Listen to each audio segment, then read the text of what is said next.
This video is sponsored by Lightens, manufacturers of the original OAD pulley. Visit lightensaftermarket.com for more information. You know, everybody likes to talk about belt tension, but they forget why belt tension is there. It's to create friction between the belt and the pulleys.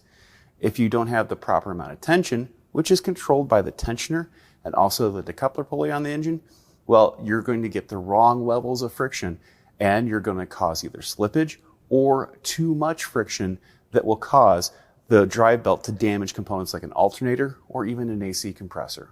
So it's critical when you're servicing the belt that you're also servicing the tensioner, because the tensioner wears out over time.